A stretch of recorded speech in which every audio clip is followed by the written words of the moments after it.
The sky changed one morning like someone had flipped a switch. People all over the world stopped what they were doing and looked up. Floating above the clouds was something no one had ever seen before.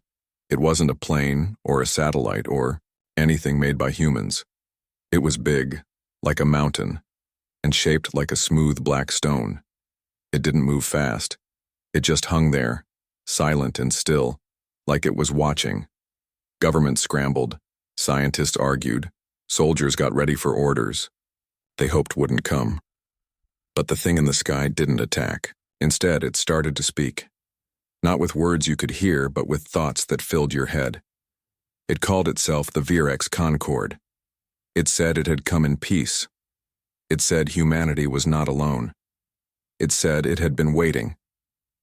People were confused, at first. Some thought it was a hoax. Others thought it was God. But when the same message played in every language across every TV, radio, and phone on Earth, everyone knew it was real. "We are your caretakers," the voice said. "We return to restore balance and order. You have grown wild and untamed. We will help you again." In Washington, D.C., a man named Ethan Blake sat in his small apartment, staring at his laptop screen. He was a professor, not of science or war, but of languages. He taught ancient words and forgotten scripts at a small university in Ohio. But now, he was watching a live stream of the U.S. president speaking to the world. "This is a historic moment," she said. "We are reaching out to our visitors in good faith. We do not know their intentions, but we must be ready for all possibilities." Ethan closed his laptop and walked to the window. The ship was still there, hanging above the city like a shadow. He couldn't stop thinking about the way the voice had sounded. It wasn't just translated into English in his mind. It was almost like he knew the structure of it. Like he'd seen something like it before. He remembered an old text he had studied years ago. It was from Sumer, one of the earliest known human civilizations. The symbols were strange, carved into clay tablets buried under sand for thousands of years. One phrase kept showing up in different forms: the ones who came before, the watchers, the keepers. And now, the Virex claimed to be keepers too. He shook his head. It was probably nothing, just a coincidence. But deep down, something felt wrong. Around the world, other people were having similar thoughts. A woman in Texas saw her dog bark at the sky like it could sense something.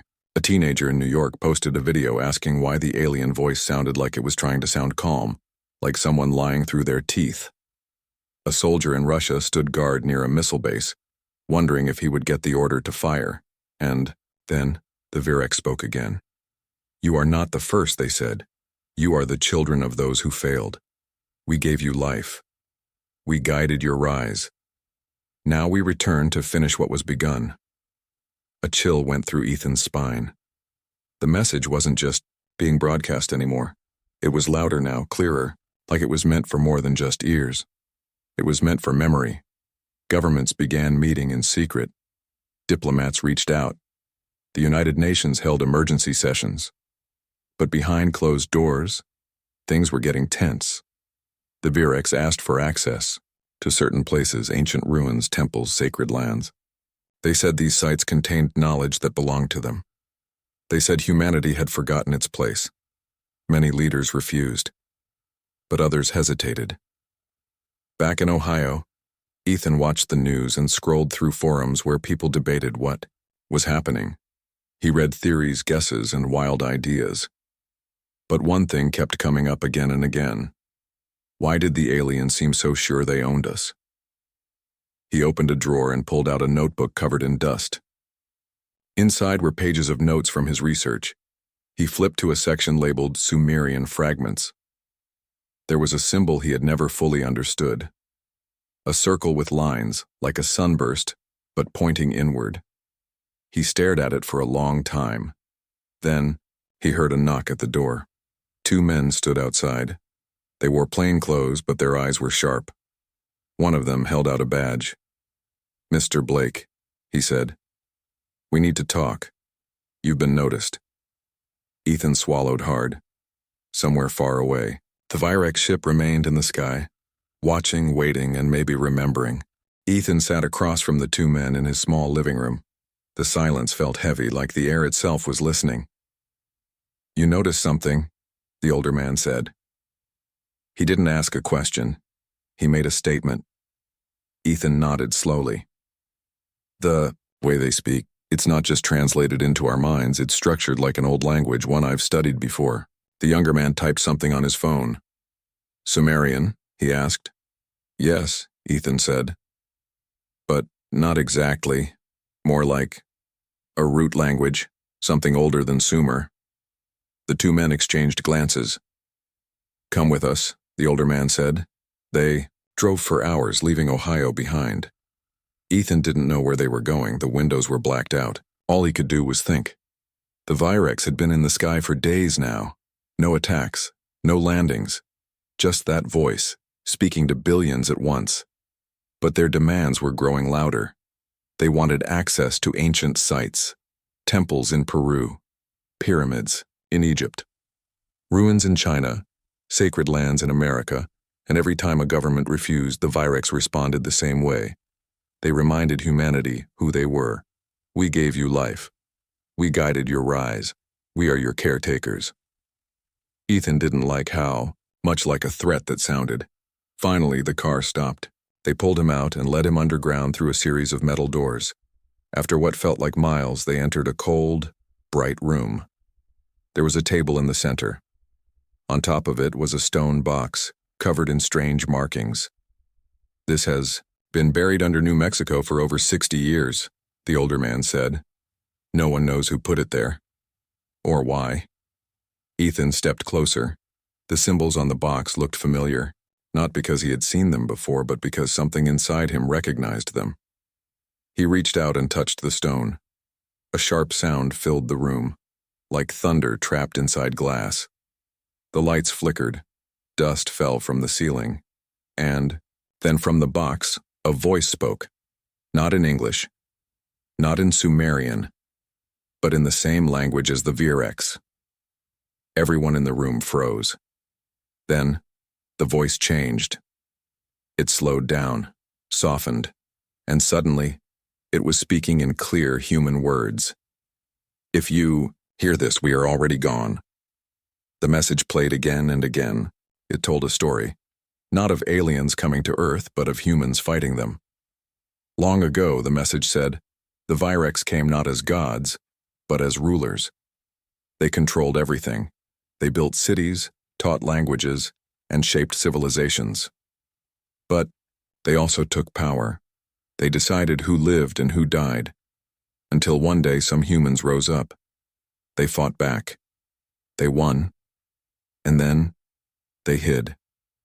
The message ended with a final warning. They will return. When they do, remember what we did. Remember who we were. Silence filled the room. Ethan stared at the box. His hands were shaking. "What does this mean?" he asked. The older man looked at him for a long time. "It means," he said, "that we weren't just visited by aliens.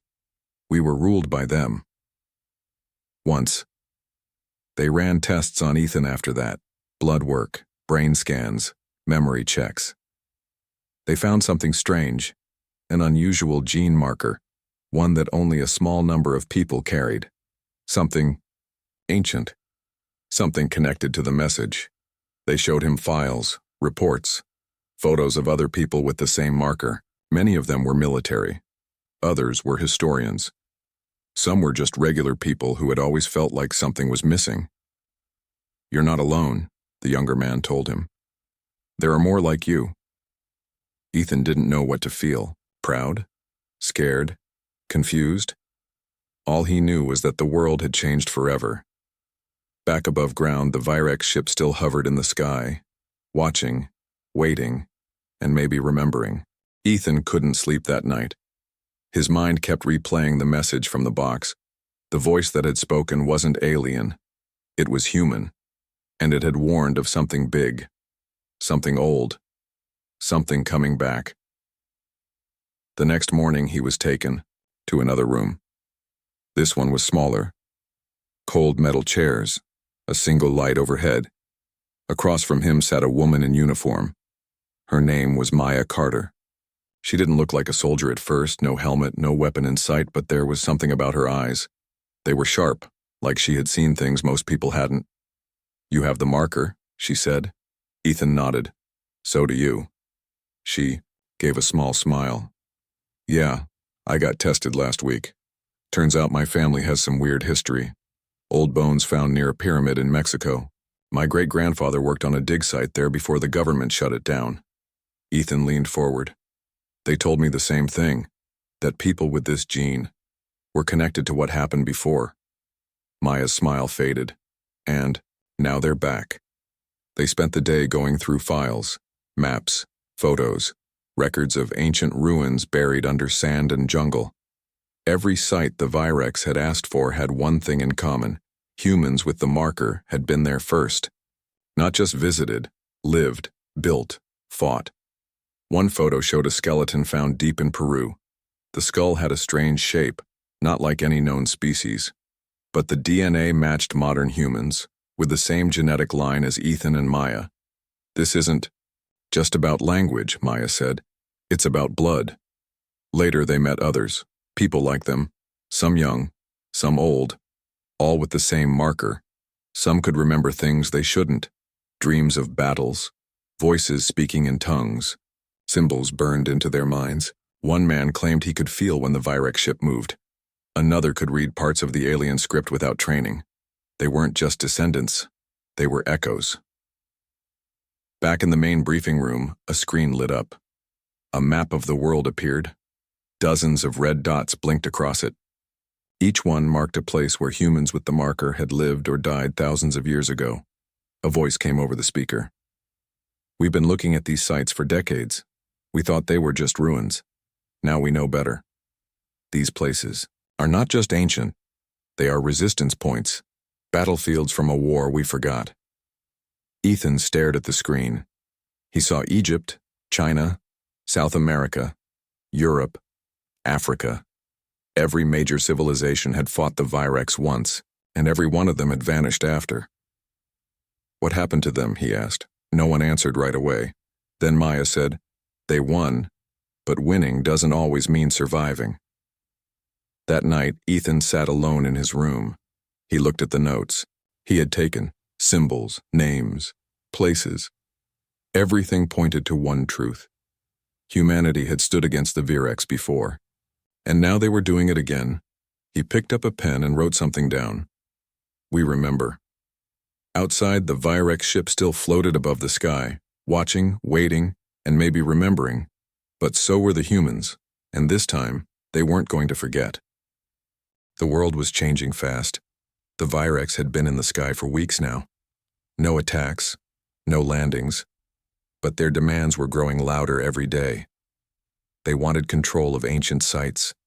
They said it was for peace, for knowledge, for history. But people were starting to see through the lies. Ethan and Maya had been moved to a new location, a hidden base deep in the mountains. There, they met more people like them, others with the marker, scientists, soldiers, historians, some old, some young, all connected by something older than any of them could understand. Every day, they learned more. The Virex weren't just visitors. They were invaders. They had come before, long ago. And when humans had fought back, the Virex had done something terrible. They made them forget. Not just memories, not just names or places. They wiped out whole histories, buried cities, erased knowledge, left only ruins behind. And now they were trying again. One night, Ethan sat alone in his room. He stared at the notes he had taken, symbols, words, patterns. He had started seeing things others hadn't. Small details, hidden meanings in ancient texts, things that didn't belong. He wasn't just remembering, he was waking up. The next morning, the leaders called a meeting. Everyone gathered in a large underground hall. Maps covered the walls. Plans were being made. Weapons were being built, not just modern ones, old ones, forgotten ones. This time, one of the generals said, "We won't let them erase us." The Virex had started moving. Ships landed in secret places. Strange machines were digging into the earth. People near those areas began to change. They forgot who they were. They stopped resisting. They obeyed. It was happening again. Maya stood beside Ethan as they watched a video feed from Egypt. A Virex team was working near the Great Pyramid. Local forces tried to stop them, but something strange happened. The soldiers dropped their weapons. They turned around. They walked away. "They're using the memory fields," Maya whispered. "Like before." Ethan clenched his fists. "We have to fight back." That night, the first strike was launched. A group of pilots took off in stealth fighters. They flew high above the clouds. Their mission: destroy one of the Virex landing zones in South America. It was deep in the jungle, hidden under trees and mist. They never came back. The next day, another message came from the Virex. "You do not understand. We are your creators. We are your protectors. Resist and you will be reset." People across the world saw the message. Some believed it. Others felt fear creeping into their minds, like something was pulling at their thoughts, trying to make them forget. But not everyone. In Washington, the president gave a speech. Her voice was strong. "We are not your children," she said. "We are not your property. We are humanity, and we will not be erased." Across the world, people cheered. Soldiers raised their weapons. Scientists worked faster. Cities prepared for war. Ethan and Maya stood on a rooftop, looking at the sky. The Virex ship was still there, watching, waiting. Then, without warning, the lights flickered. A sound like thunder rolled through the air, and somewhere far away a blast lit up the night. A signal had been sent, from deep underground, from an old human weapon, one that had survived the last war. It was waking up. The Virex knew it too. Their ship shifted. Slowly, quietly. It was no longer just watching. It was preparing. But so were the humans. This time, they wouldn't forget. This time, they would fight. And this time, they would win. The ground shook beneath Ethan's feet. Not from an earthquake, not from thunder, but from something waking up deep below the earth. A signal had been sent. A frequency so old it had been buried in time itself. And now, whatever had been waiting for that signal was finally answering. At the hidden base in the mountains, alarms blared. People ran through halls shouting. Screens lit up with data no one fully understood. The ancient weapon was active. Maya grabbed Ethan's arm. "What did we just wake up?" Ethan couldn't answer. He only knew one thing. This wasn't just a machine. It was more than that. It was part of the past, part of the war humans had forgotten. Then, the message came. Not from the Virex, from something else. The screen flickered. Static. Then a voice. Clear, strong, and human. "We are still here."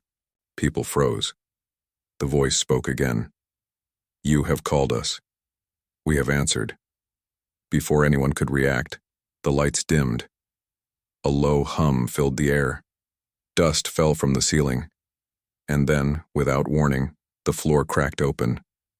A circle of light formed in the center of the room. It pulsed, glowed, and from it figures began to rise. They weren't machines. They weren't aliens. They were humans. But not like any humans alive today. Tall, strong, clothed in armor unlike anything modern eyes had ever seen. Their faces were calm, wise, old, not just in age, but in memory. One stepped forward, a woman. Her eyes met Ethan's like she already knew him. "I am Lyra," she said. No one spoke. She looked around the room. "You have fought hard to remember. You have woken us at the right time." Ethan swallowed. Who are you?" Lyra smiled slightly. "We are what remains of those who stood against the Virex before. We are the last of the old world. The last free humans before they made you forget." Gasps echoed through the room.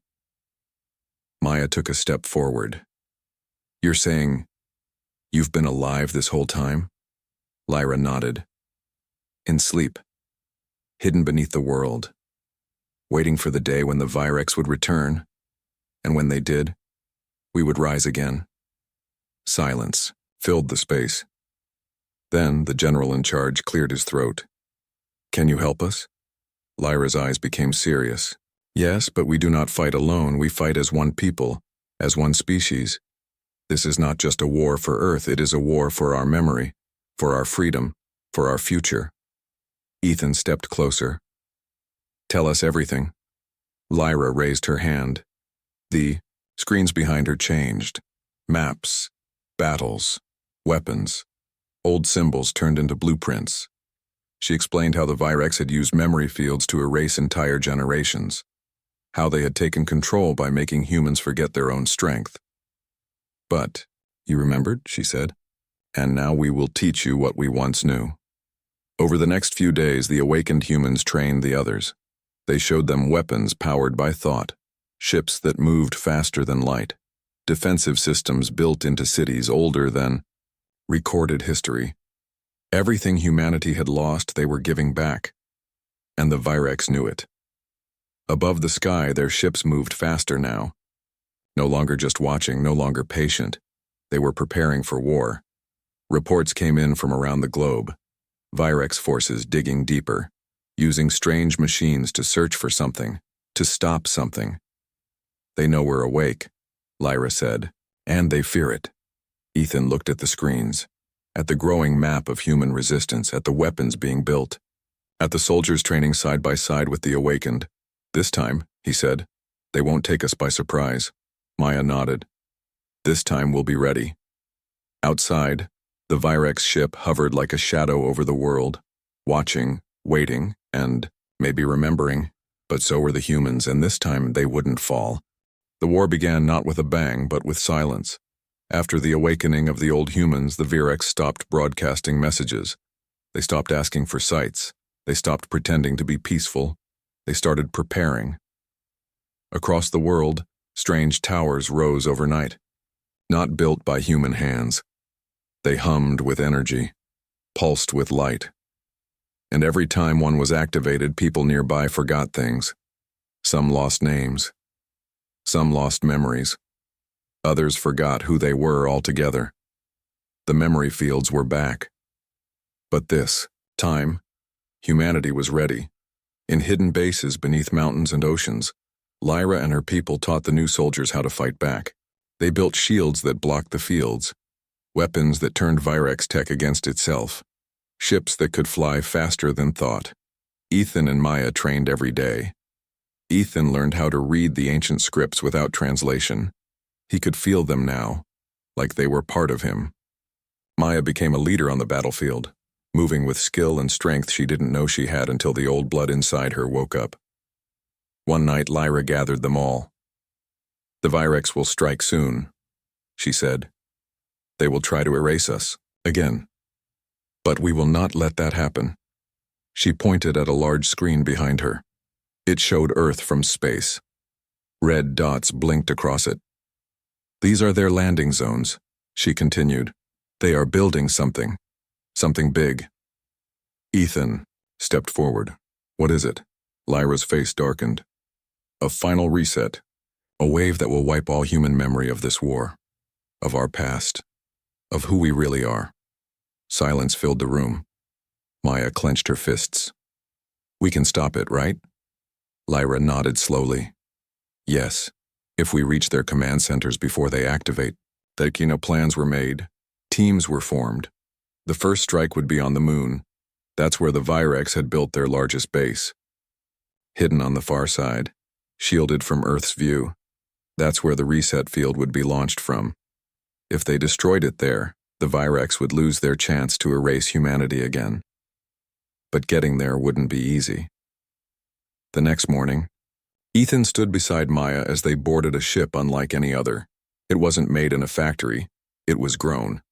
Built by the awakened humans using knowledge older than nations. It looked like a blade of light wrapped in metal. Inside it was quiet. No engines. No noise. Just smooth movement. like floating through air. As they left Earth's atmosphere, the stars stretched around them. The moon grew closer. Then the enemy appeared. Virex ships dropped from the shadows. Fast, silent, deadly. The battle began. Lasers lit up space. Missiles exploded in silence. Fighters dove and twisted between debris and rock. Maya sat at the controls. Eyes sharp, hands steady. Ethan watched from the side, heart pounding. "This is insane," he muttered. Maya grinned. "Welcome to the future." Outside, Lyra's forces fought hard. Awakened pilots flew with skill beyond anything modern humans had ever seen. They moved like they knew where the enemy would be before they even arrived. And then, just when it seemed like the Virex might win, something changed. One of the Virex ships exploded, not from a missile but from within. Then another. And another. "Did we do that?" Ethan asked. "No," Maya said, eyes wide. "Something else did." On board, the main Virex base on the moon, alarms blared. Soldiers ran. The command center shook under unseen force. Something deep underground had been disturbed. A voice echoed through the halls. "You tried to erase us. But we never left." From below, the ground cracked open. Figures rose from the dust. Not aliens. Not machines, humans. Older than recorded time. The last defenders of Earth. They moved fast, silent, powerful, and they were angry. Back on the ship, Ethan saw the feed. "They're waking up," he whispered. Maya looked at him. "Who?"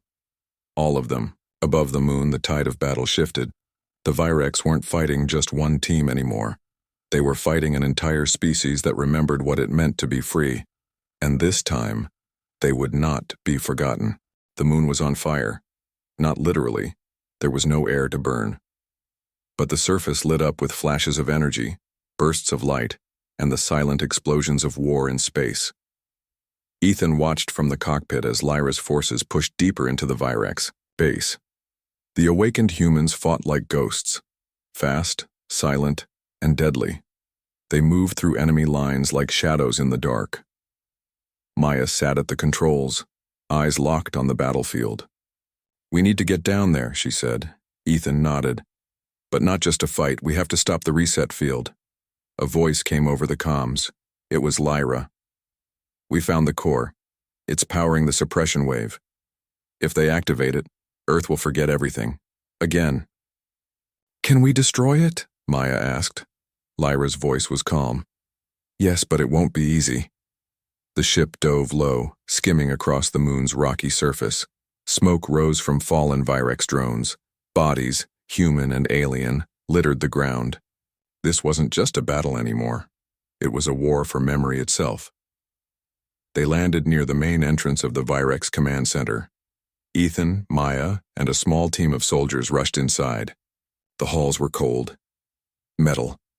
Silent except for the distant hum of machines. And something else. A sound like whispering. Ethan stopped. "Do you hear that?" Maya looked around. "Yeah. Sounds like voices." Lyra's voice came again over comms. "They're trying to erase us even now. Their minds are reaching into ours, trying to make us forget who we are." Ethan clenched his fists. "Then we remind each other." They kept moving. Down corridors lined with glowing panels. Past rooms, filled with strange devices. Then they reached the core room. It pulsed with red light. In the center stood a tall machine. Wires ran from it like veins. It was connected to something beneath the floor, something deep. "This is it," Lyra said. "This is what powers the reset field." A soldier stepped forward. "How do we shut it down?" Lyra placed her hand on the machine. Her eyes closed. A moment later she gasped.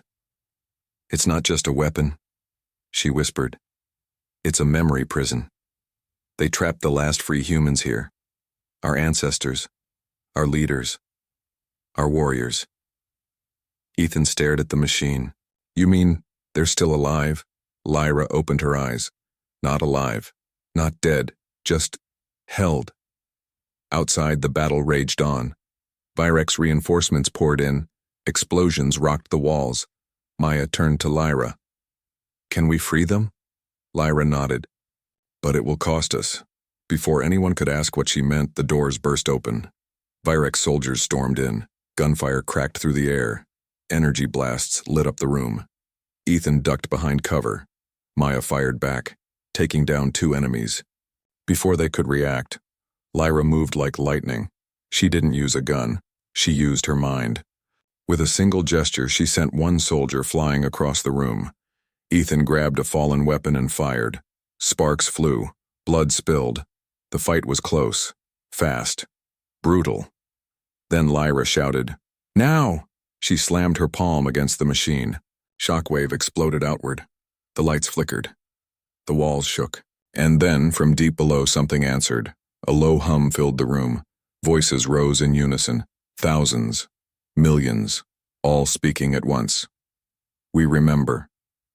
Suddenly figures began to form around them. Not solid, not yet. But outlines. Shapes. Memories. Given form, the Virex screamed. Their soldiers fell to their knees, clutching their heads. Their minds were being overwritten. Their control slipping. Ethan looked at Lyra. "What did you do?" "I opened the gate," she said. "I freed them." The machine sparked, cracked, then shattered. The suppression field was gone. Above, on Earth, people suddenly remembered things they had never known they forgot. Names, battles, histories, cities lost to time. Knowledge buried under centuries of lies. The Virex had tried to erase humanity, but this time, they had failed. Outside, the last Virex ship lifted off, retreating, running. But Lyra knew this wasn't over. She looked at Ethan and Maya. "They'll come back," she said. Ethan took a deep breath. "Then we'll be ready." The war was over. But the fight had just begun. Back on Earth, people were waking up to memories they never knew they had lost. Soldiers remembered battles fought thousands of years ago. Scientists recalled knowledge that had been erased from history. Children spoke in languages no one had heard in centuries. It wasn't just a return of memory, it was a return of identity. Ethan stood at the edge of a ruined city, watching the sky. The Virex ships were gone for now, but he knew they would come back. They wouldn't stop until humanity was under their control again. Maya walked up beside him. Her uniform was torn, her face tired, but her eyes were sharp. "They're not done," she said. Ethan nodded. "No, but neither are we." In the days following the battle on the moon, the awakened humans helped rebuild what had been lost. Old technology was brought back online. Hidden weapons were uncovered. Ancient cities buried beneath sand and ice were rediscovered, and with them came the truth. The Virex had not created humanity. They had tried to control it. Long ago, before recorded time, humans had spread across the stars. They had built wonders, fought wars, explored places no other species had ever reached. But then came the Virex. They did not come as friends. They came as conquerors. They saw the power of human minds, the strength of human will, and they feared it. So they did what they always did. They erased it. They wiped out entire worlds, buried the past, left only ruins behind. And on Earth, they seeded life again, hoping to shape it into something easier to control. But they failed, because humans remember, even when you try to make them forget. Lyra gathered Ethan, Maya, and others like them in a hidden chamber deep beneath the mountains. The walls were lined with glowing symbols, maps of forgotten space routes, records of ancient battles, names of warriors who had once stood against the Virex. She looked at them all. "The Virex will return," she said. "But this time, we won't be waiting for them." Ethan stepped forward. "What do we do?" Lyra smiled slightly. "We go to them." There was silence. Maya frowned. "You mean attack?" Lyra shook her head. "Not just attack. Reclaim. We remind the galaxy who we are, what we were, and what we will be again." Plans were made. Ships were prepared. Not just modern ones, but ancient vessels powered by energy no one fully understood. They moved through space without engines, guided by thought, by memory, by will. One night, Ethan sat alone in his quarters looking at an old book filled with symbols. He could read them now, understand them. They weren't just writing. They were warnings, histories, instructions. He traced his finger over one line. We rise not because we must. We rise because we remember. Maya entered quietly.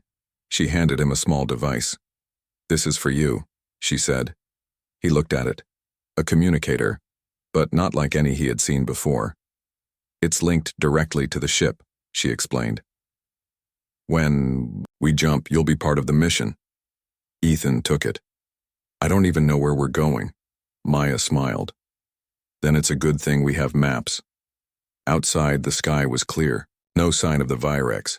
But in orbit, human ships waited, ready, armed, crewed by those who had woken up. The next morning, the first fleet lifted off, not just to defend Earth, but to take back everything that had been stolen. Across the world, people watched as the ships vanished into the stars. Some cried, some cheered, others simply whispered, "We remember, and now we are coming home." The stars stretched out before them like a path not walked in thousands of years. Ethan stood at the front of the ship, watching as Earth grew smaller behind them. It was no longer just a planet. It was home, a place that had been hidden, controlled, and nearly erased. But now it was awake. Beside him, Maya leaned against the console. Her eyes were tired, but her smile was strong. "You ever think we'd be doing this?" she asked. Ethan shook his head. Not even close. Behind them, Lyra stepped forward. Her presence was calm, like someone who had seen the end before it had even begun. "We are not just traveling through space," she said. "We are returning to what was ours." The ship was one of many, a fleet built from old knowledge and new strength. Humans, both modern and awakened, stood together, shoulder to shoulder. Soldiers, scientists, pilots, and dreamers, all ready to take back what the Virex had stolen. The first jump was silent. One moment they were looking at Earth. The next, they were somewhere else entirely. Stars burned brighter here. Strange lights danced across the void. And ahead something waited. A message came over the comms. "This is Captain Reyes," a voice said. "We have contact. Virex presence confirmed." Everyone tensed. Then Lyra spoke. "They remember us too." The enemy ships appeared like shadows slipping through light. Dozens of them. Sleek. Cold. Watching. But this time humanity didn't run. This time they stood their ground. Ethan looked at Maya. "You ready?" She grinned. "Born ready." The battle began fast. Lasers lit up the dark. Ships twisted through space. Explosions bloomed in silence. The Virex fought like machines.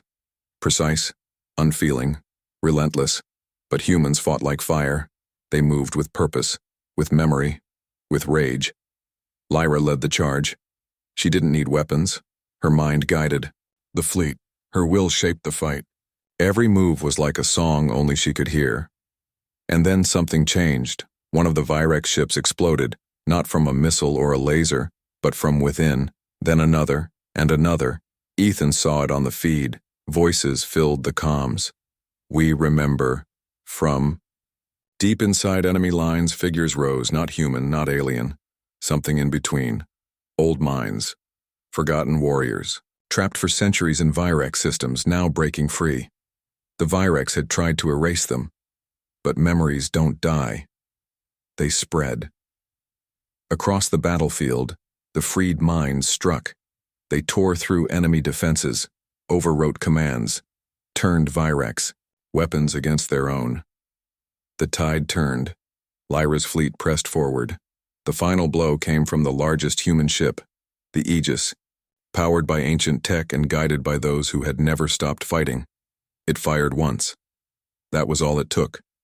The Virex command ship shattered into pieces. Silence followed. Then cheers. Then something deeper. Victory. Back on Earth, people felt it. Not through news, not through reports, through memory. Across the world, statues were raised. Names long forgotten were spoken again. Cities once buried beneath time were uncovered. The past was no longer lost.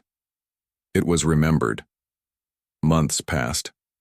The Firex were broken, scattered. Their control over the galaxy ended. Humanity didn't stop at Earth. They reached out, found lost colonies, reconnected with other species who had suffered under Virex rule, offered peace, offered help, offered truth. They were no longer just humans. They were the ones who had remembered, and now, they were leading. Ethan stood on the bridge of a new ship, looking at the stars. Maya walked up beside him. "They're calling us legends," she said. He smiled. "We're not done yet." Lyra joined them. "Legends are stories," she said. "We are history, and we are still being written." Far away, new worlds waited, new battles, new discoveries, new futures. But one thing would never change. The Virex had made a mistake. They thought humans could be erased. They thought they could be controlled. They thought they could be forgotten. But humans don't forget. Not when they remember who they are. Not when they know where they come from. And not when they are finally, truly, awake.